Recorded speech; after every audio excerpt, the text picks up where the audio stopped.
ಮಕ್ಕಳಿಗೆ ರಾಜ್ಯ ಕೊಡ್ಲಿಲ್ಲ ಅಂತ ಹೇಳುವುದಿದೆ. ಅರಮನೆಯಲ್ಲೇ ಇರ್ತಾರೆ, ಅರಮನೆ ಊಟನೇ ಮಾಡ್ತಿರ್ತಾರೆ. ಆದ್ರೂ ಅಲ್ಲಿ ಶಬ್ದ ಏನ್ ಪ್ರಯೋಗ ಮಾಡ್ತಾರೆ? ನ ಸೃಜತಿ ಅಂದ್ರೆ ಏನಲ್ಲಿ ಆ ಜನಪದೇ ನಿವಸತಾಂ ತದ್ವಿತ್ತ ಭೋಜನಾಂ ಅಪಿ ಆಧಿಪತ್ಯ ಅದಾನಾತ್ ನ ದತ್ತ ಜನಪದ ರಾಜ್ಞಾ ಸ್ವಪುತ್ರಾಣಾಂ. ತನ್ನ ಮಕ್ಕಳಿಗೆ ಯಾವ ರಾಜ್ಯವನ್ನು ಕೊಡ್ಲಿಲ್ಲ. ಊಟ ಮಾಡ್ತಿದ್ದಾರೆ, ಅಲ್ಲೇ ಇದ್ದಾರೆ, ಅಲ್ಲೇ ಅನುಭವಿಸ್ತಾ ಇದ್ದಾರೆ. ಆದ್ರೆ ಮಕ್ಕಳಿಗೆ ರಾಜ್ಯ ಕೊಡ್ಲಿಲ್ಲ ಅನ್ನುವ ಒಂದು ಆ ವ್ಯವಸ್ಥೆಯನ್ನ ನಾವು ಲೋಕದಲ್ಲಿ ಮಾತಾಡುವುದು ಕಾಣ್ತೇವೆ. ಎಲ್ರಿಗೂ ಅವರವರದ್ದೇ ಆದ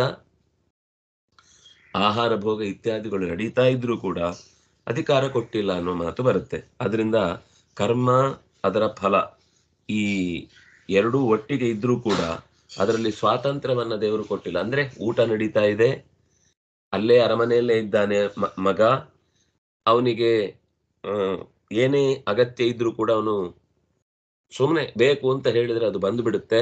ಆದ್ರೂ ರಾಜ್ಯವನ್ನ ರಾಜ ಕೊಟ್ಟಿಲ್ಲ ಅಂತ ಮಾತಿರುತ್ತೆ. ಹಾಗೆಯೇ ನಾವಿಲ್ಲಿ ಮಾಡಿದ ಹಾಗೆ ಕಾಣುತ್ತೆ, ನಮ್ದೇ ಅಧಿಕಾರದಲ್ಲಿ ನಡೀತಾ ಇದೆ ಅಂತ ಅನ್ಸುತ್ತೆ. ನಮಗೆ ಬೇಕಾದ್ದನ್ನು ಯಾವುದನ್ನು ಕಣ್ಣು ತೆರೆದಾಗ ವಸ್ತು ಕಾಣುತ್ತೆ, ಕಿವಿ ಕೊಟ್ಟಾಗ ಶಬ್ದ ಕೇಳುತ್ತೆ, ಬಾಯಿಗೆ ಹಾಕಿದರೆ ರುಚಿ ಗೊತ್ತಾಗುತ್ತೆ. ಈ ಎಲ್ಲ ಅವಕಾಶವನ್ನ ರಾಜ್ಯದಲ್ಲಿ, ದೇಹ ರಾಜ್ಯದಲ್ಲಿ ಕೊಟ್ಟರೂ ಕೂಡ ಇದರ ಮೇಲಿನ ಪೂರ್ಣವಾದ ಸ್ವಾತಂತ್ರ್ಯ, ನಿಯಂತ್ರಣ ಶಕ್ತಿ ಅದು ಪರಮಾತ್ಮನದ್ದೇ ಆಗಿರುತ್ತೆ. ಯಾಕೆಂದ್ರೆ ಎಲ್ಲದರ ಪ್ರವರ್ತನೆ ಅದು ಸ್ವಭಾವದಿಂದ ಆಗುವಂಥದ್ದು. ಸ್ವಭಾವ ಶಬ್ದ ವಾಚ್ಯನಾದವನು ಮತ್ತೆ ಭಗವಂತನೇ. ಹಾಗಾಗಿ ತಾನೇ ತಾನಾಗಿರುವವ ಸ್ವಭಾವ, ಸ್ವಭಾವ. ತನ್ನನ್ನು ತಾನು ಹೇಗೆ ಬೇಕೋ ಹಾಗೆ ಸೃಷ್ಟಿ ಮಾಡಿಕೊಳ್ಳುವವ ಸ್ವಭಾವ. ತನ್ನಿಂದಲೇ ಎಲ್ಲವೂ ಭಾವಯತಿ, ಸೃಷ್ಟಿ ಮಾಡ್ತಾನೆ, ಆದ್ರಿಂದಾಗಿ ಅವನು ಸ್ವಭಾವ.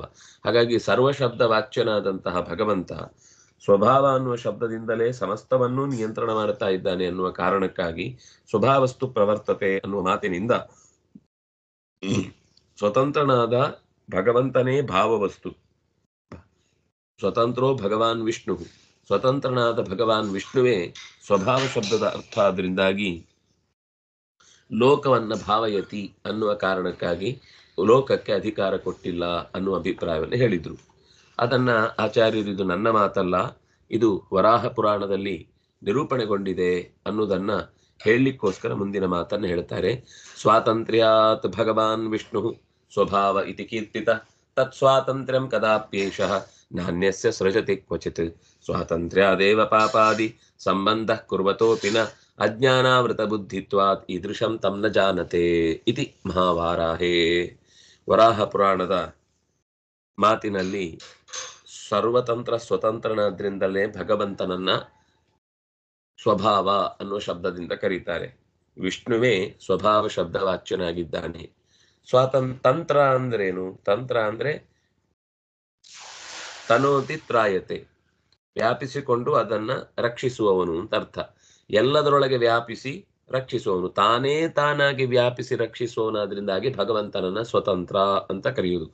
ಆ ಸ್ವಾತಂತ್ರ್ಯ ಭಗವಂತನಲ್ಲಿ ಮಾತ್ರ ಇರುವುದಾದ್ರಿಂದಾಗಿ ಬೇರೆಯವರಲ್ಲಿ ಆ ಗುಣ ಇಲ್ಲ. ಆದ್ರಿಂದಾಗಿ ಸ್ವಭಾವ, ಸ್ವತಂತ್ರವಾಗಿ ಭಾವಯತಿ, ತನ್ನ ಅಧೀನದಲ್ಲೇ ಎಲ್ಲವನ್ನೂ ಕೂಡ ನಿಯಮಿಸ್ತಾನೆ. ಅದರಿಂದಾಗಿ ಭಗವಂತನಿಗೆ ಸ್ವಭಾವ ಅಂತ ಹೆಸರಿದೆ. ಈ ಸ್ವಾತಂತ್ರ್ಯವನ್ನ ಅವನು ಯಾವತ್ತೂ ಕೂಡ ತತ್ ಸ್ವಾತಂತ್ರ್ಯಂ ಕದಾಪಿ, ಯಾವತ್ತಿಗೂ ಕೂಡ ಏಷಃ ನಾನ್ಯಸ್ಯ ಸೃಜತಿ, ಬೇರೆಯವರಿಗೆ ಕೊಡುವುದು ಅಂತಿಲ್ಲ. ಕ್ವಚಿತ್, ಯಾವ ಕಾಲಕ್ಕೂ ಕೂಡ ನಾನ್ಯಸ್ಯ ಕ್ವಚಿತ್ ಸೃಜತಿ, ಎಲ್ಲಿಯೂ ಕೂಡ ಸ್ವಲ್ಪವೂ ಕೂಡ ಸೃಷ್ಟಿ ಮಾಡಲ್ಲ. ಸ್ವಾತಂತ್ರ್ಯಾದೇವ ಪಾಪಾದಿ ಸಂಬಂಧ ಕುರ್ವತೋಪಿನ, ಸ್ವಾತಂತ್ರ್ಯಾದೇವ, ಅವನಿಗೆ ಸ್ವಾತಂತ್ರ್ಯ ಇದೆ, ಆದ್ರಿಂದಾಗೇನೆ ಪಾಪ ಸಂಬಂಧ ಅನ್ನೋದು ಇಲ್ಲ. ಪಾಪಾದಿ ಸಂಬಂಧ ಕುರುವತೋಪಿನ ಅಂದ್ರೆ ಕೆಲಸವನ್ನ ಮಾಡಿಯೂ ಕೂಡ ಅವನಿಗೆ ಪುಣ್ಯ ಪಾಪದ ಲೇಪ ಇಲ್ಲ, ಸ್ವತಂತ್ರನಾದ್ರಿಂದ.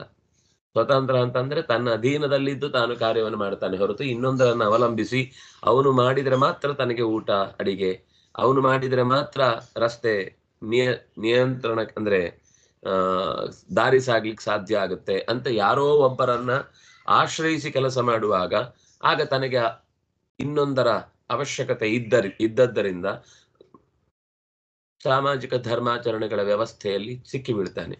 ಆಗ ಅದರಲ್ಲಿ ಕೆಲವು ಪಾಲನೆ ಆಗುತ್ತೆ, ಕೆಲವು ಪಾಲನೆ ಆಗಲ್ಲ. ಈ ಎಲ್ಲ ನಿಯಮಗಳ ಅಡಿಯಲ್ಲಿ ಪಾಪದ ಸಂಬಂಧ ಲೋಕಕ್ಕೆ ಉಂಟಾಗುತ್ತೆ. ಆದ್ರೆ ಪರಮಾತ್ಮನಿಗೆ ಸ್ವಾತಂತ್ರ್ಯ ಇರುವುದರಿಂದ ಈ ಸಂಬಂಧದ ಪಾಪ ಪುಣ್ಯಗಳ ಲೇಪ ಆತನನ್ನು ಕಾಡುವುದಿಲ್ಲ. ಮತ್ತೆ ಅದಕ್ಕೆ ಮುಖ್ಯವಾಗಿ ಕಾರಣ ಮಸ್ಸುಕಿದ ಅಜ್ಞಾನ. ಅಜ್ಞಾನಾವೃತ ಬುದ್ಧಿತ್ವಾತ್ ಈದೃಶಂ ತಮ್ನ ಜಾನತೆ. ಆದ್ರೆ ಪರಮಾತ್ಮನನ್ನ ಸ್ವಭಾವ ಸ್ವಾತಂತ್ರ್ಯಯುಕ್ತನಾದವನು ಅಂತ ಕೂಡ್ಲೆ ತಿಳಿಲಿಕ್ಕೆ ಆಗುದಿಲ್ಲ. ಯಾಕೆಂದ್ರೆ ಹಾಗಂದ್ರೆ ಏನು ಅಂತ ತಿಳ್ಕೊಳ್ಳಿಕ್ಕೆ ಕಷ್ಟ. ಬಿಡಿಸಿ ಹೇಳಿದ ಮೇಲೂ ದತ್ತ ಸ್ವಾತಂತ್ರ್ಯ ಅಂತ ತಿಳ್ಕೊಂಡು ಕೂಡೋರು ಬಹಳ ಜನ. ಅದರಿಂದಾಗಿ ಭಗವಂತ ಸ್ವಾತಂತ್ರ್ಯವನ್ನ ಯಾವತ್ತೂ ಕೊಟ್ಟಿಲ್ಲ ಅಂತ ಇಷ್ಟು ಬಿಡಿಸಿ ಹೇಳಿದ್ಮೇಲೂ ಈದೃಶಂ ತಮ್ನ ಜಾನತೆ, ತಾನೇ ಸ್ವತಂತ್ರನಾಗಿದ್ದಾನೆ ಅನ್ನೋದನ್ನ ಅವನು ಸುಲಭದಲ್ಲಿ ಯಾರಿಗೂ ಬಿಟ್ಟು ಕೊಡುವ ಸಂಗತಿ ಅಲ್ಲ ಅಂತ ಮಹಾವರಾಹದ ಮಾತಿನ ವರ್ಣನೆಯನ್ನ ಅಲ್ಲಿ ನಿರೂಪಣೆ ಮಾಡಿದ್ದಾರೆ. ಅಂದ್ರೆ ಒಂದು ಅಭಿಪ್ರಾಯವನ್ನ ಬಿಡಿಸಿ ಹೇಳುವಾಗ ಅದರ ಪೂರ್ವಾಪರಿ ಏನೇನು ಸಂಗತಿಗಳು ಬರ್ತವೆ ಅಷ್ಟನ್ನು ಕೂಡ ಆಚಾರ್ಯರು ಇಲ್ಲಿ ನಿರೂಪಣೆ ಮಾಡಿದ್ದಾರೆ. ಯಾವುದನ್ನು ಕೂಡ ಮೈಮರ್ತು ಎಲ್ಲೋ ಹೇಳದೆ ಎಲ್ಲೋ ಕೇಳದೆ ಅಂತ ಆಗಬಾರದು ಅಂತ. ಅಂದ್ರೆ ಇದು ಆಚಾರ್ಯರಿಗೆ ಅತ್ಯಂತ ಸಹಜವಾಗಿ ಆ ಪ್ರಕೃತಿ ವಚ ಕರ್ಮಾಣಿ ಅನ್ನೋ ಶಬ್ದದ ವಿವರಣೆ ಕೊಡ್ಲಿಕ್ಕೆ ಬಂದಾಗ ಅದರ ಹಿಂದೆ ಮುಂದಿನ ವಿಷಯವನ್ನ ಆಚಾರ್ಯರು ಹೇಳಿದ್ರು. ಹಾಗಾಗಿ ಮುಂದೆ ಇಂಥ ಒಂದು ಪ್ರಶ್ನೆ ಬರಬಹುದು, ಯಾರೋ ಒಬ್ರು ಇಂಥ ಪ್ರಶ್ನೆಗಳನ್ನ ರೈಸ್ ಮಾಡಿ ಸರಿಯಾದ ವಿಷಯವನ್ನ ತಿಳ್ಕೊಳ್ಳೋ ವಿಷಯದಲ್ಲಿ ಸೋಲ್ಬಹುದು. ಅಂದ್ರೆ ಆ ಕಾಲದಲ್ಲಿ ಪ್ರಶ್ನೆ ಇತ್ತು ಅನ್ಸುತ್ತೆ ಒಂದು, ಈ ಕಾಲದಲ್ಲೂ ಮತ್ತೆ ಆ ಪ್ರಶ್ನೆ ಬರುತ್ತೆ ಅಂತ ಮತ್ತೆ ಅದನ್ನ ಬಿಡಿಸಿ ಹೇಳಿದ್ದರ ಹಿನ್ನೆಲೆಯಿಂದ ನಮಗೆ ಸ್ಪಷ್ಟತೆ ಅಂತ ಅನ್ನೋದು ಉಂಟಾಯಿತು. ಯಾಕೆ ಇದು ಹಾಗೆ? ಆ ಸೃಷ್ಟಿ ಯಾಕೆ ಮಾಡಲ್ಲ ಬೇರೆಯವರಿಗೆ ಅಂದ್ರೆ, ಅಹಂ ಸರ್ವಸ್ಯ ಪ್ರಭವ ತಪಾಮ್ಯಹಮಹಂ ವರ್ಷಂ ನಿಗೃಹ್ಣಾಮಿ ಸೃಜಾಮಿ ಚ. ಸರ್ವಸ್ಯ ಪ್ರಭಾವ, ಎಲ್ಲದರ ಪ್ರಭಾವ ನಾನೇ. ಪ್ರಭವ ಅಂದ್ರೆ ಹುಟ್ಟಿಗೆ ಕಾರಣ. ಸರ್ವಸ್ಯ ಅಹಂ ಸರ್ವಸ್ಯ ಪ್ರಭವ ಮತ್ತಃ ಸರ್ವಂ ಪ್ರವರ್ತತೆ ಅಂತ ಕೃಷ್ಣ ಸ್ಪಷ್ಟವಾಗಿ ಹೇಳಿದ್ದೇನೆ. ಸರ್ವಸ್ಯ ಅಂತ ಹೇಳಿದ್ಮೇಲೆ ಅದರಲ್ಲಿ ಇಷ್ಟಕ್ಕೆ ನಾನು ಇಷ್ಟಕ್ಕೆ ನಾನಲ್ಲ ಅನ್ನುವ ಇಷ್ಟಾನಿಷ್ಟ ವಿಪತ್ತಿಗಳನ್ನ ಅಲ್ಲಿ ನಿರೂಪಣೆ ಮಾಡ್ಲಿಕ್ಕೆ ಬರುವುದಿಲ್ಲ. ಎಲ್ಲದಕ್ಕೂ ಪರಮಾತ್ಮ ಅಂತ ಅನ್ನೋದು ಅತ್ಯಂತ ಸಹಜವಾದ ಗುಣ ವ್ಯಕ್ತಿತ್ವದಿಂದ ಕೂಡಿದವ. ಅಹಂ ತಪಾಮಿ, ನಾನು ಸುಡುತ್ತೇನೆ. ನಾವು ಅನ್ಕೊಂಡಿದ್ದು ಸೂರ್ಯ ಸುಡುತ್ತಾನೆ ಅಂತ. ನಾನು ಸುಡುತ್ತೇನೆ. ಅಹಂ ವರ್ಷಂ, ನಾನು ಮಳೆಯನ್ನ ಸುರಿಸ್ತೇನೆ. ಉತ್ಸರ್ಜಾಮಿ ನಿಗೃಹ್ಣಾಮಿ, ಮಳೆ ಬರುವಂತೆ ಮಾಡ್ತೇನೆ, ಬಾರದಂತೆ ಮಾಡ್ತೇನೆ. ಅಂದ್ರೆ ಸ್ವಾತಂತ್ರ್ಯ ಅಂದ್ರೆ ಅದೇ. ಜೀವನಿಗೆ ಹೇಳಿ ನೋಡೋಣ, ದತ್ತ ಸ್ವಾತಂತ್ರ್ಯ ಕೊಟ್ಟು ಮಳೆ ಬರೆಸ್ಲಿ. ಮತ್ತೆ ಅದನ್ನು ಹೇಳುದು ದೇವರೇ ನಿಂತು ಮಾಡುವುದು ಅಂತೆಲ್ಲ ಹೇಳ್ತಾನೆ. ಹಾಗಾದ್ರೆ ದತ್ತ ಅಲ್ಲ ಅದು. ದತ್ತ ಅಂದ್ರೆ ಬಿಟ್ಟುಕೊಟ್ಟು. ದತ್ತ ಅಂದ್ರೆ ಸಂಪ್ರದಾನ ಶಬ್ದವಾಚ್ಯತ್ವ ಇದೆ ಅಲ್ಲಿ. ಸಂಪ್ರದಾನ ಅಂತಂದ್ರೆ ಸಮ್ಯಕ್ ಪ್ರದಾನ, ನನ್ನದಲ್ಲ ಅಂತ ದೇವರು ತ್ಯಾಗ ಮಾಡುದು. ದೇವರು ತ್ಯಾಗ ಮಾಡಿದ್ರೆ ಸ್ವಾತಂತ್ರ್ಯ ಬಿಟ್ಟ ಹಾಗಾಯ್ತಲ್ವಾ. ಹಾಗಾಗಿ ತಪಾಮ್ಯಹಂ ಅಹಂ ವರ್ಷಂ ನಿಗೃಹ್ಣಾಮಿ ಸೃಜಾಮಿ ಚ ಅನ್ನುವ ಇನ್ನೂ ಅನೇಕ ತರದ ಅಹಂ ಹಿ ಸರ್ವಯಜ್ಞಾನ ಭೋಕ್ತಾಚ ಪ್ರಭುರೇವಚ ಅಂತ ಎಷ್ಟು ಮಾತುಗಳನ್ನು ಇಷ್ಟು ಬಿಡಿಸಿ ಹೇಳಿದ್ಮೇಲೂ ಅದು ನನ್ನ ವಶದಲ್ಲಿದೆ ಅಂತ ಮಾತಾಡಿದರೆ, ಪರಾಸ ಶಕ್ತಿರ್ವಿಧೈವ ಶ್ರೂಯತೆ ಸ್ವಾಭಾವಿಕಿ ಜ್ಞಾನದ ಬಲಕ್ರಿಯಾಚ ನರತೆ ತ್ವತ್ಕ್ರಿಯತೆ ಕಿಂಚನಾರೇ ದೇವಶೇಷ ಸ್ವಭಾವೋಯಂ ಲೋಕವತ್ತು ಲೀಲಾ ಕೈವಲ್ಯಂ. ಹೀಗೆ ಎಷ್ಟು ಕಡೆಗಳಲ್ಲಿ ನ ಅಸ್ಯ ಅಸ್ವಾಭಾವಿಕಂ ಕರ್ತೃತ್ವಂ ಅಕರ್ತೃತ್ವನ್ವಾ.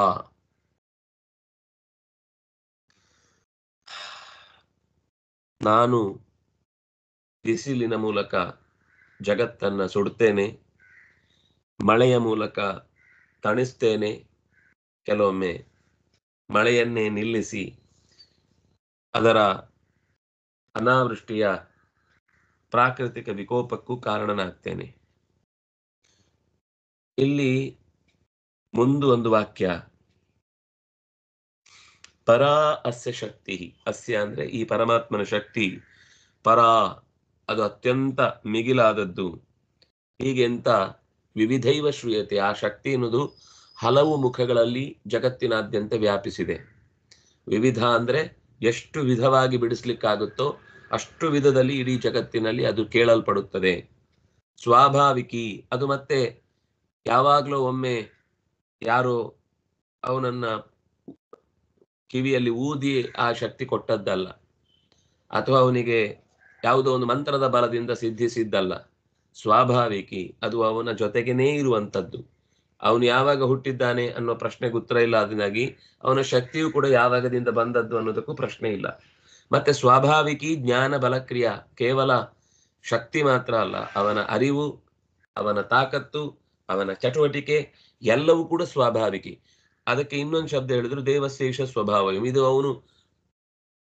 ಅವನ ಸ್ವಭಾವವೇ, ಇದು ಅವನ ಇನ್ಬಿಲ್ಟ್. ಅದು ಅವನ ಜೊತೆಗೇನೆ ಹಣ್ಣು ಅಂತ ಬಂದಾಗ ಅದರ ಸಿಹಿ ಅನ್ನೋದು ಅದರ ಗುಣ, ಕಹಿಬೇವು ಅಂತ ಬಂದಾಗ ಅದರ ಕಹಿ ಅದರ ಗುಣ. ಅದು ಎಲೆ ಮಾತ್ರ ಬೇಕು ನನಗೆ, ಅದರ ಕಹಿ ಬೇಡ ಅಂದ್ರೆ ಹೇಗಲ್ವೋ ಹಾಗೆ.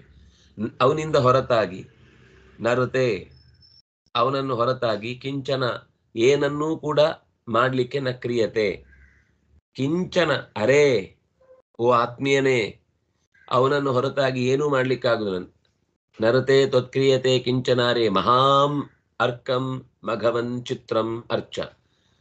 ಎಲ್ಲ ಮಹನೀಯವಾದ ಮಹತ್ತರವಾದ ಕಾರ್ಯಗಳನ್ನ ಅವನು ಮಾಡಿ ನಮಗೆ ತಯಾರು ಮಾಡಿ ಕೊಡಬೇಕು ಹೊರತು ನಾವು ಯಾವುದನ್ನು ಮಾಡಲು ಅಸಾಧ್ಯ. ಅದರಿಂದಾಗಿ ಓ ಭಗವಂತನೇ, ನಿಶುಸೀತ ಗಣಪತೆ ತ್ವಾಂ ಆಹುಹು ವಿಪ್ರತಮಂ ಕವೀನಾಂ, ನಿನ್ನನ್ನ ಕವಿಗಳಲ್ಲಿ ವಿಪ್ರತಮ, ತಿಳಿದ ವಿಪ್ರ ಅಂದ್ರೆ ವಿಂಪ್ರಾಂತೀತಿ ವಿಪ್ರಾಹ, ಸತ್ಯವನ್ನು, ದೊಡ್ಡದನ್ನು, ವಿಶಿಷ್ಟವನ್ನು, ವಿಲಕ್ಷಣವನ್ನು, ವಿಚಿತ್ರವನ್ನು ಎಲ್ಲವನ್ನೂ ಚೆನ್ನಾಗಿ ಅರಿತವ ವಿಪ್ರ. ಅಂತಹ ವಿಪ್ರಾನಾಂ ತಮ, ಅವರಲ್ಲಿ ಅತ್ಯಂತ ತಮ, ಕವಿಗಳಲ್ಲಿ ವಿಪ್ರತಮ, ತಿಳಿದವರಲ್ಲಿ ಜ್ಞಾನಿಗಳಲ್ಲಿ ಅತ್ಯಂತ ಎತ್ತರದವನು ಅಂತ ನಿನ್ನನ್ನು ಕರೀತಾರೆ. ನೀನು ಹಾಗೆ ನನ್ನಲ್ಲಿ ನಿಶುಸೀದ, ನನ್ನ ಇಂದ್ರಿಯಗಳಲ್ಲಿ ಬಂದು ನೆಲೆಸು, ನನ್ನ ಅಂಗಗಳಲ್ಲಿ ಬಂದು ನೆಲೆಸು, ಈ ಜಗತ್ತಿನ ಪ್ರತಿಯೊಂದು ವಸ್ತುಗಳಲ್ಲಿ ಬಂದು ನೆಲೆಸು, ನಿನ್ನ ಪೂಜೆಯನ್ನು ನೀನು ಮಾಡಿಕೋ. ನಾವು ಮಾಡುವುದಲ್ಲ ಅಂತ ಇಷ್ಟು ಸ್ಪಷ್ಟವಾಗಿ ನಮ್ಗೆ ಯಾವ ತರದಲ್ಲಿಯೂ ದತ್ತ ಅಲ್ಲ ಅಂತ ಗೊತ್ತಾಗುತ್ತೆ. ಲೋಕವತ್ತು ಲೀಲಾ ಕೈವಲ್ಯಂ, ಇನ್ನೂ ಅದರ ಬಿಡಿಸುವಿಕೆಯ ಮಾತನ್ನ ಹೇಳ್ತಾರೆ. ಲೋಕದಲ್ಲಿ ಎಷ್ಟೋ ಕ್ರಿಯೆಗಳನ್ನ ಮಕ್ಕಳು ಅತ್ಯಂತ ಲೀಲೆಯಿಂದ ಮಾಡುತ್ತಾರೆ. ಈ ಮರಳಿನ ದಿಬ್ಬವನ್ನು ತಯಾರಿಸಿ, ಗುಹೆಯನ್ನು ತಯಾರಿಸಿ ಒಂದೇ ಸರ್ತಿ ಅದನ್ನ ಕಾಲಿನಿಂದ ಒದ್ದು ಹೋಗ್ತಾರೆ. ಅವರಿಗೆ ಅದರಲ್ಲಿ ಕಟ್ಟುವಾಗ್ಲೂ ಬೀಳಿಸುವಾಗ್ಲೂ ಏನು ಅದರ ಬಗ್ಗೆ ಭಾವನೆ ಇಲ್ಲ. ಫಸ್ಟ್ ಟೈಮ್ ಕಟ್ಟುವಾಗ ಹಾಗೆ ಅನ್ಸುತ್ತೆ, ಆದ್ರೆ ಯಾವಾಗ್ಲೂ ಕಟ್ಟುವ ಮಕ್ಕಳಿಗೆ ಅಯ್ಯೋ ಅದು ಕಟ್ಟಿದ ಮೇಲೆ ಬೀಳ್ಲಿಕ್ಕೆ ಇರುದು, ಅದಕ್ಕೆ ಅದು ಬಿತ್ತು ಅಂತ ಅಳುದೂ ಇಲ್ಲ. ಈ ಕಾಲು ತೆಗೆಯುವಾಗ ಕೆಲವೊಮ್ಮೆ ಕಾಲನ್ನು ಮಣ್ಣಲ್ಲಿ ಹೂತು ಅದರ ಮೇಲೊಂದು ಮನೆ ಮಾಡಿ ಮಕ್ಕಳು ಖುಷಿ ಪಡ್ತವೆ. ಕಾಲು ತೆಗೆಯುವಾಗ ಬಿದ್ದೋಯ್ತು, ಬೇಜಾರು ಮಾಡ್ಕೊಳ್ಳಲ್ಲ ನಿಜವಾದ ಮಕ್ಕಳು. ನಮ್ಗೆ ಇವತ್ತ ಹೊರಗಿನ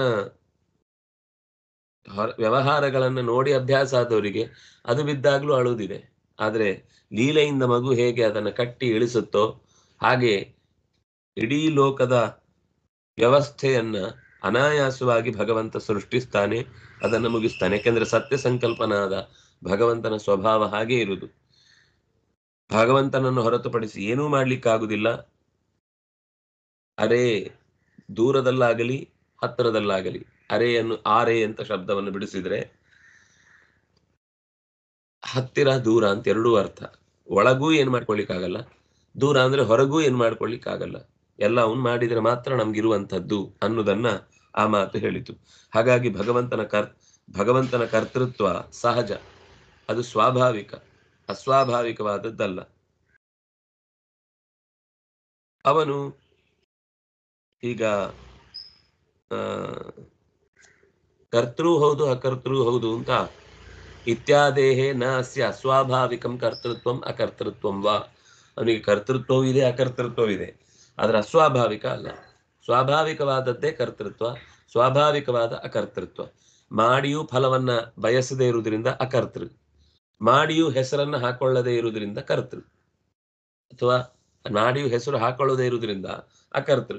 ಎಲ್ಲ ಮಾಡಿಯೂ ಅವನಿಲ್ದೇ ಇದ್ರೆ ಅದು ಆಗುದಿಲ್ಲ, ಆದ್ರಿಂದಾಗಿ ಅವನೇ ಕರ್ತೃ. ಅವನು ಕರ್ತೃ ಹೌದು ಅಕರ್ತೃ ಹೌದು. ಫಲವನ್ನು ಬಯಸುವುದಿಲ್ಲ, ಆದ್ರಿಂದಾಗಿ ಅಕರ್ತೃ. ಆದ್ರೆ ಅವನಿಲ್ದೇ ಇದ್ರೆ ಉಳಿದವರಿಗೆ ಯಾರಿಗೂ ಫಲ ಸಿಗುವುದಿಲ್ಲ, ಆದ್ರಿಂದಾಗಿ ಅವನೇ ಕರ್ತೃ. ಈ ಬಿಡಿಸಿ ಅದರ ಅಸ್ವಾಭಾವಿಕ ಅನ್ನುವ ಶಬ್ದದ ಜೊತೆಗೆ ಅದನ್ನು ಬಿಡಿಸಿದ್ರೆ ಭಗವಂತನ ಕರ್ತೃತ್ವ ಅನ್ನೋದು ಹಿಂದೆ ಹೇಳಿದ ಹಾಗೆ ಅದು ಅತ್ಯಂತ ಸಹಜವಾದದ್ದು. ಅವನಿಗೆ ಅದು ಆಮೇಲೆ ಯಾರೋ ನೋಡಪ್ಪ ನೀನ್ ಇದ್ ಮಾಡಿದ್ರೆ ನಿನಗೆ ಹೆಸರು ಬರುತ್ತೆ ಲೋಕದಲ್ಲಿ ಅಂತ ಯಾರೋ ಪುಸಲಾಯಿಸಿ ಅವನ ಹತ್ರ ಈ ಜಗತ್ತಿನ ಕರ್ಮವನ್ನ ಮಾಡಿಸ್ತಾ ಇಲ್ಲ ಅಂತ ಹೀಗೆ ನಿರೂಪಣೆ ಮಾಡಿದ್ರು.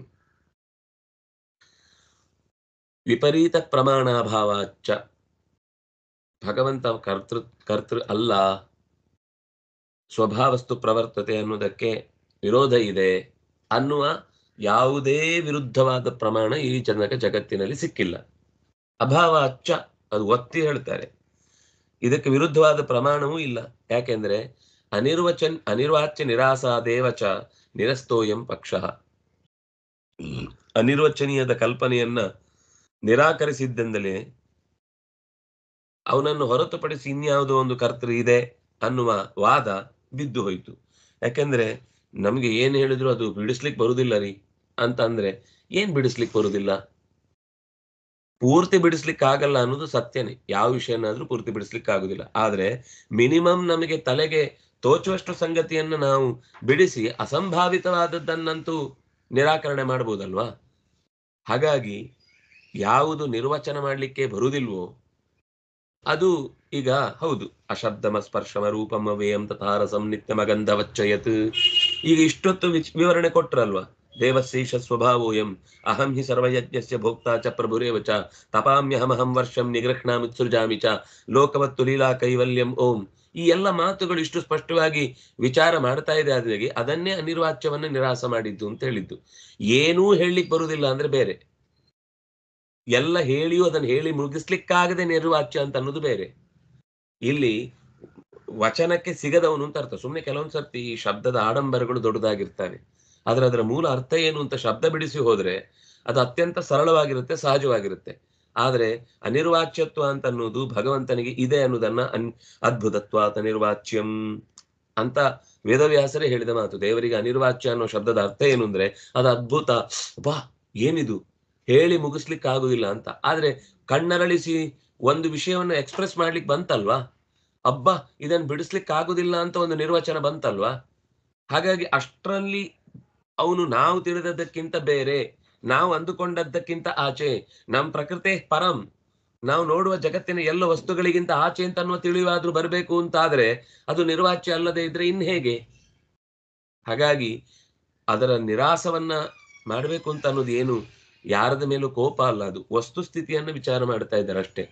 ಅದರಿಂದಾಗಿ ಭಗವಂತನನ್ನು ಏನೂ ತಿಳಿಸ್ಲಿಕ್ಕೆ ಆಗುದಿಲ್ಲ ಅನ್ನೋದು ಸುಳ್ಳು, ಎಲ್ಲವನ್ನೂ ತಿಳಿಸ್ಲಿಕ್ಕಾಗತ್ತೆ ಅನ್ನೋದು ಸುಳ್ಳು. ಆ ಅರ್ಥದಲ್ಲಿ ಅನಿರ್ವಾಚ್ಯ ಅನ್ನುವ ಶಬ್ದವನ್ನ ಹೇಳುವುದಾದ್ರಿಂದ ಆ ಪಕ್ಷದ ವಿಷಯವನ್ನ ನಾವು ಇಲ್ಲಿ ಸ್ವೀಕಾರ ಮಾಡಬೇಕಾಗಿಲ್ಲ. ಯಾಕಂದ್ರೆ ಹಿಂದೆ ಅಷ್ಟು ವಿವರ ಬಂತು. ಬ್ರಹ್ಮನಲ್ಲಿ ನಚ ಸರ್ವ ವಿಶೇಷ ರಾಹಿತ್ಯವಾದಿನಾಂ ಶೂನ್ಯವಾದಾತ್ ಕಶ್ಚಿದ್ ವಿಶೇಷ. ಸರ್ವ ವಿಶೇಷ ರಾಹಿತ್ಯವಾದಿನಾಂ, ದೇವರಲ್ಲಿ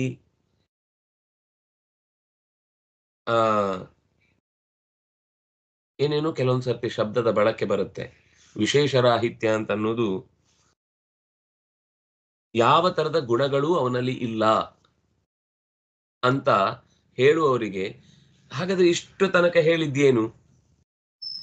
ಮಳೆ ಬರೆಸ್ತೇನೆ ಅದು ಒಂದು ವಿಶೇಷ, ಬಿಸಿಲು ಕೊಡ್ತೇನೆ ಅದೊಂದು ವಿಶೇಷ, ಅತಿಯಾದ ಪ್ರವಾಹ ಉಂಟಾಗ ತಡೆಯುತ್ತೇನೆ ಅದೊಂದು ವಿಶೇಷ, ಲೀಲೆಯಿಂದ ಮಾಡ್ತಾನೆ ಅದು ವಿಶೇಷ, ಅರಿವು ಅನ್ನೋದರ ಮೂಟೆ ಅದು ವಿಶೇಷ. ಎಷ್ಟು ಬಂತು ವಿಶೇಷ? ಸರ್ವ ವಿಶೇಷ ರಾಹಿತ್ಯಂ, ಏನೂ ಅವನಲ್ಲಿ ವಿಶೇಷ ಅಂದ್ರೆ ಎಷ್ಟು ನೀವು ಅದರಿಂದ ಎಕ್ಸ್ಟ್ರಾಕ್ಟ್ ಮಾಡಿದ್ರು ಅಲ್ಲದು ಶೇಷವೇ ಆಗಿರುತ್ತೆ. ವಿಶಿಷ್ಟವಾದ ವಸ್ತುವಾಗಿ ಅದು ಉಳಿಯತ್ತೆ ಅನ್ನೋದಕ್ಕೆ ವಿಶೇಷ ಅಂತ ಹೇಳುದು. ಈ ವಿಶೇಷವಾಗಿ ಉಳಿಯುವುದಿಲ್ಲ ಅಂದ್ರೆ ಸರ್ವ ವಿಶೇಷ ರಾಹಿತ್ಯಂ, ಅದರಲ್ಲಿ ಯಾವುದೂ ಇಲ್ಲ, ಯಾವ ಅಂಶವನ್ನು ಅದನ್ನ ಹೇಳಲಿಕ್ಕೆ ಬರುವುದಿಲ್ಲ ಅಂದ್ರೆ ಇಷ್ಟೊತ್ತು ಹೇಳಿದ್ದೇನು? ಹಾಗಾಗಿ ಸರ್ವ ವಿಶೇಷ ರಾಹಿತ್ಯ ಅನ್ನುವುದಕ್ಕೂ ಶೂನ್ಯವಾದ ಅನ್ನುವುದಕ್ಕೂ ಏನೂ ವ್ಯತ್ಯಾಸ ಇಲ್ಲ. ನ ಕಶ್ಚಿದ್ ವಿಶೇಷ, ಮತ್ತದೊಂದು ವಿಶೇಷ. ಅಲ್ಲಿ ಆ ಶಬ್ದದಿಂದ ಈ ಶಬ್ದವನ್ನ ಬಿಡಿಸಿ ಹೇಳಿದ್ದಷ್ಟೇ. ಹಾಗಾಗಿ ನಹಿ ಸರ್ವ ವಿಶೇಷ ರಹಿತಂ ಇತ್ಯುಕ್ತೆ ತದಸ್ತೀತಿ ಸಿದ್ಧ್ಯತಿ. ಯಾವುದೇ ವಿಶೇಷಗಳಿಂದ ಕೂಡಿರದೇ ಇರುವ ಒಂದು ವಸ್ತು ಇದೆ ಅನ್ನುವುದೇ ಒಂದು ವಿಶೇಷ. ಇದೆ ಅನ್ನುವುದು ಇಲ್ಲ. ಅದು ಹೇಗಾಗುತ್ತೆ? ಮಾತಾಡ್ಲಿಕ್ಕೆ ಕಷ್ಟ ವಿಷಯ. ನಹಿ ಸರ್ವ ವಿಶೇಷರಹಿತಂ, ಸರ್ವ ವಿಶೇಷರಹಿತವಾದದ್ದು ಇದೆ. ನೀವು ಇದೆ ಅಂತ ಹೇಳಿದ್ರೆ ಅಲ್ಲಿ ಬಂತದು ವಿಶೇಷ ಬಂತು. ಇದೆ ಅನ್ನೋದು ಶೇಷ ಅಲ್ವಾ? ಇಲ್ಲ ಅಂತ ಆಗುದು ಹೇಗೆ? ಅದೇ ವಿಶೇಷ. ಇರುವಿಕೆ ಅನ್ನುವುದೇ ವಿಶೇಷ, ವಿಶಿಷ್ಟವಾದ ಶೇಷ.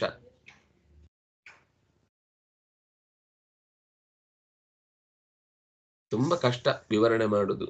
ನ ತದಸ್ಥಿತಿ ಸಿದ್ಧ್ಯತಿ. ಆದ್ರಿಂದ ಸರ್ವ ವಿಶೇಷ ರಹಿತವಾದದ್ದನ್ನು ಇದೆ ಅನ್ನುವುದನ್ನೇ ಹೇಳಲಿಕ್ಕೆ ಸಾಧ್ಯ ಇಲ್ಲ. ಯಾಕೆಂದ್ರೆ ವಿಶೇಷ ರಹಿತ ಅಂದ್ಮೇಲೆ ಇದೆ ಅನ್ನುವುದನ್ನು ಹೇಳಲಿಕ್ಕೆ ಆಗುದಿಲ್ಲ. ಅದು ಇಲ್ಲ ಅಂತ ಅರ್ಥ. ಇಲ್ಲ ಅಂದ್ರೆ ಶೂನ್ಯ ಅಂತ ಅರ್ಥ. ಅದು ವ್ಯತ್ಯಾಸ ಬರಲಿಲ್ಲ. ಶೂನ್ಯವಾದಕ್ಕೂ ಸರ್ವ ವಿಶೇಷರಾಹಿತ್ಯ ಅನ್ನುವ ವಾದಕ್ಕೂ ಹೆಚ್ಚು ವ್ಯತ್ಯಾಸ ಇಲ್ಲ. ಹೆಚ್ಚಲ್ಲ. ಏನು ನ ವಿಶೇಷೋಸ್ತಿ ಅಂತಂದ್ರು ನ ಕಶ್ಚಿದ್ ವಿಶೇಷ. ಅದಕ್ಕೆ ವ್ಯತ್ಯಾಸವೇ ಇಲ್ಲ. ದೇವ್ರು ಇಲ್ಲ ಅನ್ನೋದನ್ನೇ ಇನ್ನೊಂದು ಪದದಿಂದ ಹೇಳಿದ್ದಷ್ಟೇ. ಅವನಲ್ಲಿ ಏನೂ ಗುಣಗಳಿಲ್ಲ ಅಂತ.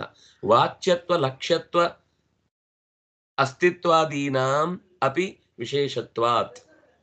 ದೇವರು ಅನ್ನುವ ಶಬ್ದದಿಂದ ವಾಚ್ಯ ಆಯಿತು.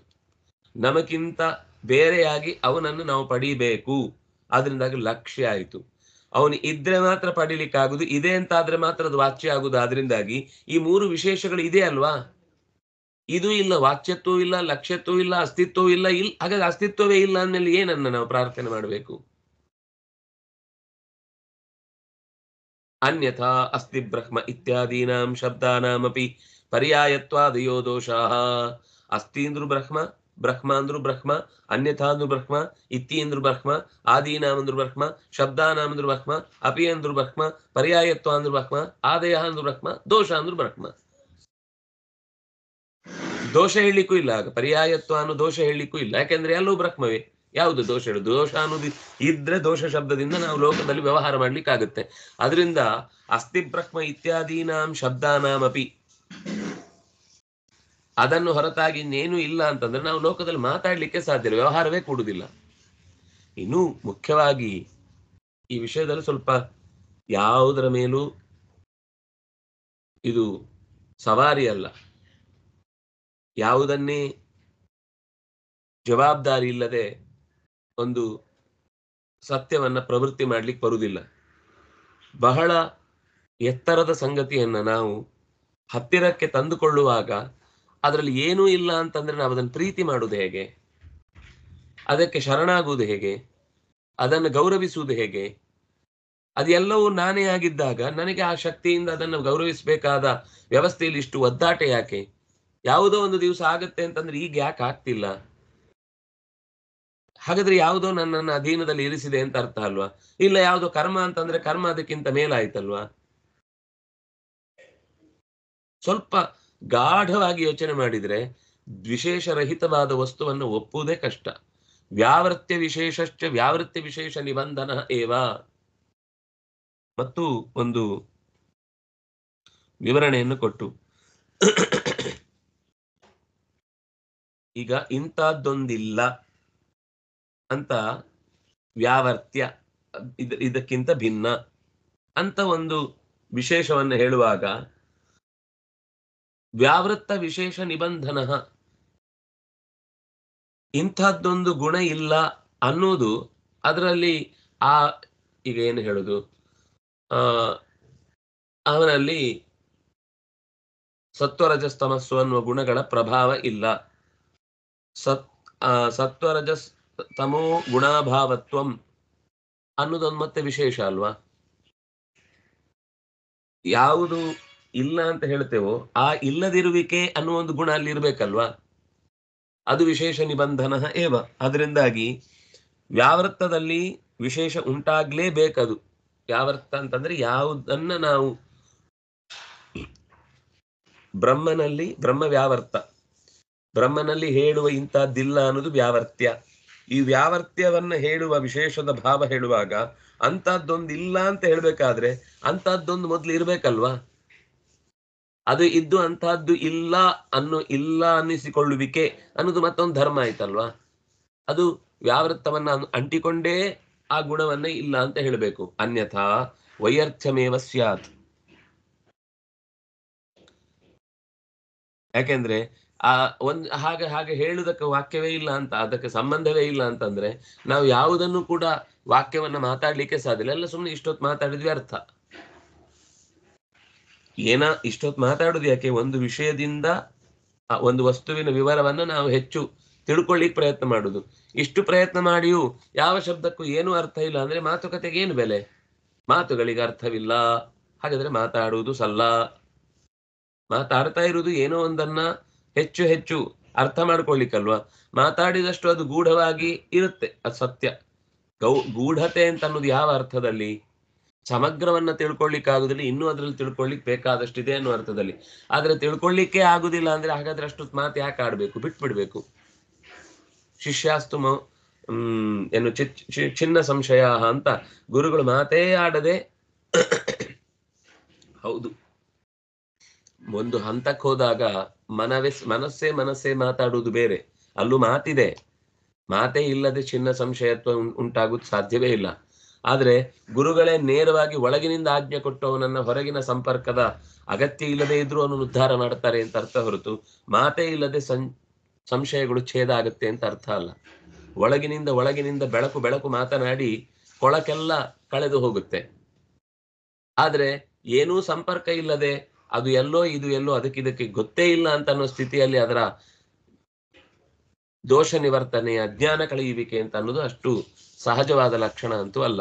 ಅದರಿಂದಾಗಿ ಏನು ಹೇಳಿಕ್ ಹೊರಟ್ರು? ಇಷ್ಟೊತ್ತು ಮಾತಾಡಿದ್ದು ಸಾರ್ಥಕ ಆಗ್ಬೇಕು ಅಂತಂದ್ರೆ ಅದಕ್ಕೆ ಅಷ್ಟು ಹೊತ್ತು ಮಾತಾಡಿದ್ದಕ್ಕೆ ಅರ್ಥ ಇರಬೇಕು. ನೀವು ಅರ್ಥವೇ ಇಲ್ಲ, ಗುಣವೇ ಇಲ್ಲ, ಅದರಿಂದ ಏನು ತಿಳಿಲಿಕ್ಕೆ ಆಗುದಿಲ್ಲ ಅಂತಂದ್ರೆ ಎಲ್ಲವೂ ನಾವು ಅನರ್ಥದ ಅನವಶ್ಯಕವಾದ ಸಂಗತಿಯನ್ನೇ ಮಾತಾಡ್ತಾ ಇದ್ದೆ. ನಚ ಶಬ್ದವಾಚ್ಯಸ್ಯ ಲಕ್ಷ್ಯತ್ವಂ.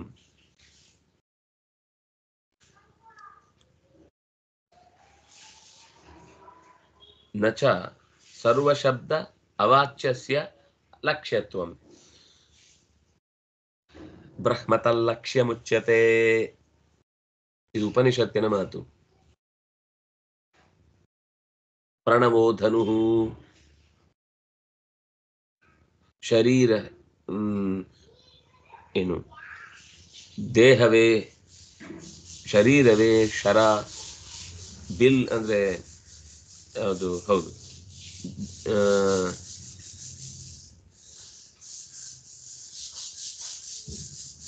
ಪ್ರಣವ ಅನ್ನುವ ಧನುಸ್ಸಿನಲ್ಲಿ ಜೀವ ಅನ್ನುವ ಬಾಣವನ್ನ ಬ್ರಹ್ಮ ಅನ್ನುವ ಲಕ್ಷ್ಯದ ಕಡೆಗೆ ಸಾಗಿಸ್ಬೇಕು ಅಂತ ಉಪನಿಷತ್ತು ಹೇಳುವ ಮಾತು. ಪ್ರಣವ ಅನ್ನೋದು ನಮಗೆ ದೇವರ ಹತ್ರ ಕರ್ಕೊಂಡು ಹೋಗ್ಲಿಕ್ಕಿರುವ ಧನುಸ್ಸು, ಜೀವ ನಾವೇ ಹೋಗ್ಬೇಕಾದ್ದು. ಜೀವ ಅನ್ನೋದು ಬಾಣ. ಆ ಆತ್ಮನಿಗೆ ಪ್ರಣವ ಅನ್ನುವ ಧನುಸ್ಸಿನಲ್ಲಿ ಕೂತಾಗ ಬ್ರಹ್ಮ ಅನ್ನುವ ಲಕ್ಷ್ಯದ ಕಡೆಗೆ ಹೋಗ್ಲಿಕ್ಕೆ ಸಾಧ್ಯ ಆಗುತ್ತೆ. ಆ ಲಕ್ಷ್ಯದ ಕಡೆಗೆ ಹೋಗ್ಬೇಕಾದಾಗ ಈ ಲಕ್ಷ್ಯ ಎಲ್ಲಿದೆ ಅಂತ ಗೊತ್ತಿರಬೇಕು, ಅದೇ ಲಕ್ಷ್ಯ ಅಂತ ಕನ್ಫರ್ಮ್ ಆಗ್ಬೇಕು. ಬೇರೆ ಯಾವುದು ಲಕ್ಷ್ಯ ಅಲ್ಲ ಅಂತಂದ್ರೆ ಅದಕ್ಕಿರುವ ವ್ಯತ್ಯಾಸ ಗೊತ್ತಾಗಬೇಕು. ಅದೇ ಎಲ್ಲ ಗುಣಗಳಿಂದ ತುಂಬಿದ್ದಾದ್ರಿಂದಾಗಿ ಗುಣಗಳು ಅಲ್ಲಿದೆ, ಆದ್ರಿಂದಾಗಿ ನಾನು ಅಲ್ಲಿಗೆ ಹೋಗ್ಬೇಕು ಅಂತ ನಮಗೆ ಮೆಚ್ಚುಗೆ ಆಗಬೇಕು. ಯಾವ ಶಬ್ದದಿಂದಲೂ ಅದು ವಾಚ್ಯವೇ ಅಲ್ಲ ಅಂದ್ಮೇಲೆ ಅದು ಲಕ್ಷ್ಯತ್ವ ಹೇಗಾಗುತ್ತೆ? ಅದು ಲಕ್ಷ್ಯ ಹೇಗಾಗುತ್ತೆ? ಲಕ್ಷ್ಯತ್ವ ಅನ್ನೋದು ಅದರಲ್ಲಿರುವ ಗುಣ. ಆ ಸೇರಿಕೊಳ್ಳುವಿಕೆ, ನನಗೆ ಅದು ಸೇರಲು ಅರ್ಹವಾದ ಜಾಗ, ಒಪ್ಪಿಗೆ ಆಗುವ ಭಾಗ ಅನ್ನುವುದು ಬರಬೇಕು ಅಂದ್ರೆ ಅದು ಮೊದಲು ತಿಳಿಲಿಕ್ಕೆ ಸಿಗಬೇಕಲ್ವಾ? ಶಬ್ದವಾಚ್ಯತ್ವವೇ ಇಲ್ಲ. ಹಾಗಾದ್ರೆ ಶಾಸ್ತ್ರ ಯೋನಿತ್ವಾತ್ ಅನ್ನೋದಕ್ಕೆ ಏನ್ ಅರ್ಥ?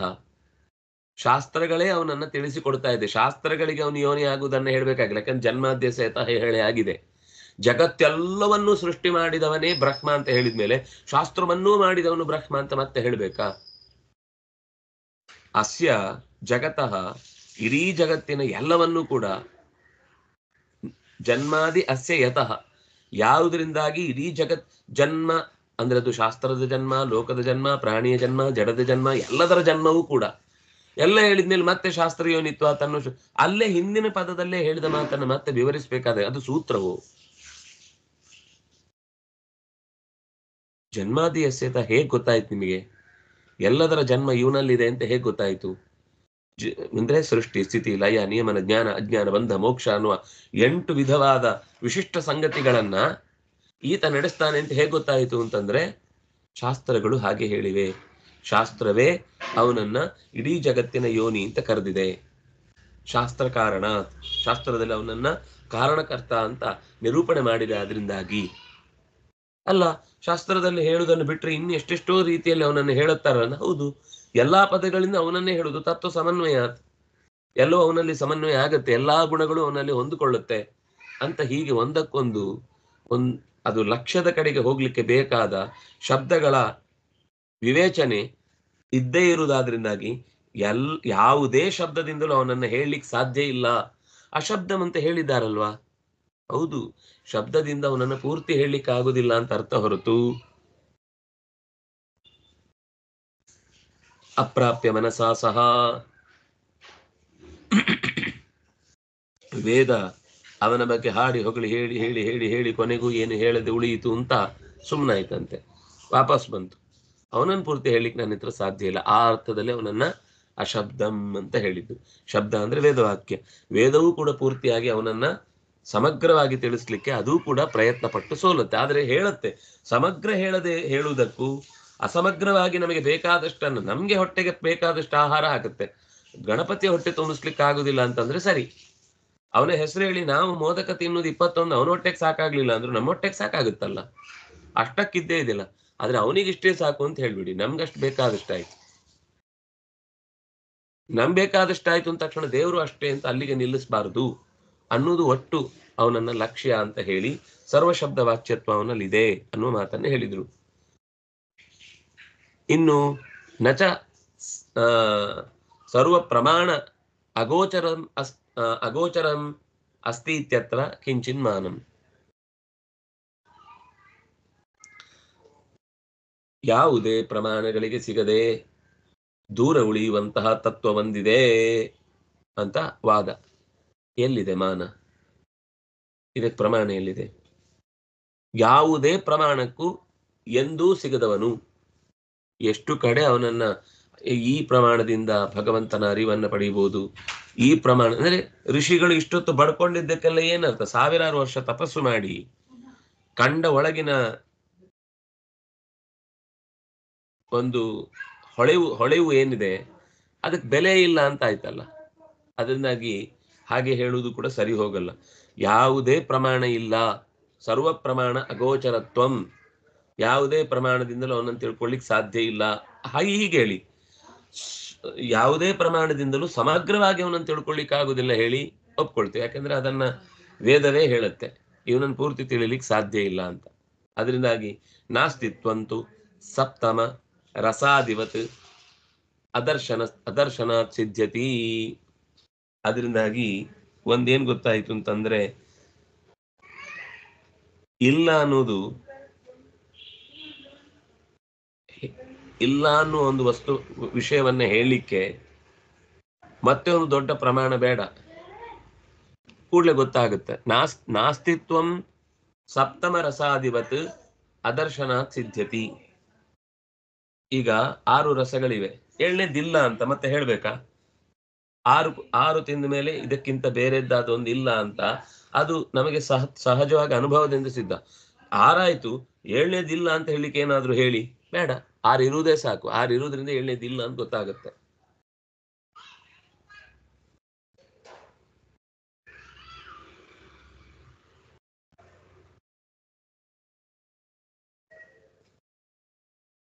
ಸುಮ್ಮನೆ ಅದು ಇನ್ನೂ ಹಾಗೆ ತುಂಬಾ ಬೆಳಿಲಿಕ್ಕಿದೆ. ಇಷ್ಟಂತೂ ಈಗ ನಾವು ಇವತ್ತಿನ ಚಿಂತನೆಗೆ ಇಷ್ಟನ್ನು ಇಟ್ಕೊಳ್ಳೋಣ. ಇದನ್ನು ಮತ್ತೆ ಓದಿ, ಇದು ಇಲ್ಲಿಗೆ ಅರ್ಥ ಆಯ್ತು ಅಂತ ತಲೆ ಅಲ್ಲಾಡಿಸ್ಲಿಕ್ಕಾಗಲ್ಲ. ಸ್ವಲ್ಪ ಇನ್ನೂ ಆ ಶಬ್ದಗಳನ್ನ ಮರಳಿ ಮರಳಿ ಜಿಜ್ಞಾಸೆ ಮಾಡಿದ್ರೆ ಅದು ಇನ್ನೂ ಬೆಳೀತಾ ಹೋಗುತ್ತೆ. ಅದರಿಂದಾಗಿ ಭಗವಂತನ ವೈಶಿಷ್ಟ್ಯವನ್ನ ನಾವು ಅಳಿಲಿಕ್ಕಾಗುದಿಲ್ಲ ಅನ್ನೋದು ಸತ್ಯ, ಆದ್ರೆ ಅಳಿಲಿಕ್ಕೇ ಆಗುದಿಲ್ಲ ಅನ್ನೋದು ಸುಳ್ಳು. ಇಷ್ಟೇ ಅಭಿಪ್ರಾಯ. ಏನೂ ತಿಳ್ಕೊಳ್ಳಿಕ್ ಸಾಧ್ಯ ಇಲ್ಲ ಅಂದ್ರೆ ಇಷ್ಟ. ಹಾಗಾದ್ರೆ ಇದೆಲ್ಲ ಯಾಕೆ ಉಸಾಬರಿ? ಗೀತೆ ಯಾಕೆ ಹೇಳ್ಬೇಕಿತ್ತು? ಭಾಗವತ ಯಾಕೆ ನುಡಿಬೇಕಿತ್ತು? ಸೂತ್ರಗಳನ್ನು ಯಾಕೆ ಬರೀಬೇಕಿತ್ತು? ಏನ್ ಮಾಡಿದ್ರು ತಿಳ್ಕೊಳ್ಳಿಕ್ ಆಗುದಿಲ್ಲ, ಮತ್ತೆ ಯಾಕೆ ವೇದಕ್ಕೆ ಅರ್ಥ ಹಚ್ಚಬೇಕು ಅಂತ ಅನ್ನೋದಕ್ಕೋಸ್ಕರ ಬ್ರಹ್ಮಸೂತ್ರ, ಆ ಬ್ರಹ್ಮಸೂತ್ರಕ್ಕೆ ತಿಳಿಯಾಗಬೇಕು ಅಂತ ಮಹಾಭಾರತ ರಾಮಾಯಣ ಪುರಾಣಗಳ ಕಥನ, ಆ ಕಥನಗಳು ಸರಳವಾಗಬೇಕು ಅಂತ ಅದಕ್ಕೆ ವ್ಯಾಖ್ಯಾನ, ಅದನ್ನು ಇನ್ನೂ ಸರಳಗೊಳಿಸಬೇಕು ಅಂತ ಒಂದಿಷ್ಟು ದೇಶಿ ಭಾಷೆಗಳ ಪ್ರವರ್ತನ, ಅದರಲ್ಲಿ ದಾಸ ಸಾಹಿತ್ಯ, ಶರಣ ಸಾಹಿತ್ಯ, ನೂರಾರು ಥರದ ಭಕ್ತಿಗೀತಗಳ ಸಂಗೀತಗಳ ವ್ಯವಸ್ಥೆ ಎಲ್ಲ ಯಾಕೆ ಬೇಕು? ಅವನನ್ನು ತಿಳಿಬೇಕು, ಹತ್ರ ಆಗ್ಬೇಕು ಅನ್ನೋದಕ್ಕೆ ಕಾರಣ ಇದೇ ಕಾರಣ ತಾನೆ. ಇಷ್ಟೆಲ್ಲ ಕಾರಣಗಳನ್ನು ಹೇಳಿ ಅದು ತಿಳಿಲಿಕ್ಕೆ ಬರುವುದಿಲ್ಲ, ಅದೇ ಮಾಡಲಿಕ್ಕೆ ಎಲ್ಲ ಅರೇಂಜ್ಮೆಂಟ್ ಮಾಡಿ ಮದುವೆನೇ ಇಲ್ಲ ಅಂದಾಗೆ. ಮಾಡಿದ್ದೆಲ್ಲ ಅರೇಂಜ್ಮೆಂಟ್ ಮದುವೆಗೆ, ಆದರೆ ಮದುವೆ ನಡೀತಾ ಇಲ್ಲ ರೀ. ಸುಮ್ಮನೆ ನಿಮ್ಗೆ ಎಲ್ರಿಗೂ ಒಂದು ಎಂಜಾಯ್ ಆಗಲಿ ಅಂತ ನಾವು ಇಷ್ಟೆಲ್ಲ ಮಾಡಿದ್ವಿ. ಇಷ್ಟೆಲ್ಲ ಮಾಡಲಿಕ್ಕೆ ಆ ಮದುವೆಯನ್ನು ನೆಪವನ್ನು ಯಾಕೆ ಹೇಳಬೇಕು? ಇಲ್ಲ ಅಂತ ಡೈರೆಕ್ಟಾಗಿ ಹೇಳ್ಬೋದಿತ್ತಲ್ಲ ಅಂತ. ಹಾಗೆ ಅದರ ವೈಶಿಷ್ಟ್ಯಗಳ ಬಗ್ಗೆ ಇನ್ನಷ್ಟು ವಿವರಗಳನ್ನು ಮುಂದಿನ ಪದ್ಯದಲ್ಲಿ ಅನುಸಂಧಾನ ಮಾಡೋಣ ಅಂತ ಹೇಳ್ತಾ, ಕಾಯಿನ ವಾಚ ಮನಸ ಇಂದ್ರಿಯರ್ವ ಬುದ್ಧಿಯ ಆತ್ಮನಾವಾನುಸೃತ ಸ್ವಭಾವ ಕರೋಮಿ ಯದ್ಯತ್ ಸಕಲಂ ಪರಸ್ಮೈ ನಾರಾಯಣಾಯಿತಿ ಸಮರ್ಪಯಾಮಿ. ಶ್ರೀಕೃಷ್ಣಾರ್ಪಿತಮಸ್ತು. ಶ್ರೀಹರಿಪ್ರಿಯತಾಂ.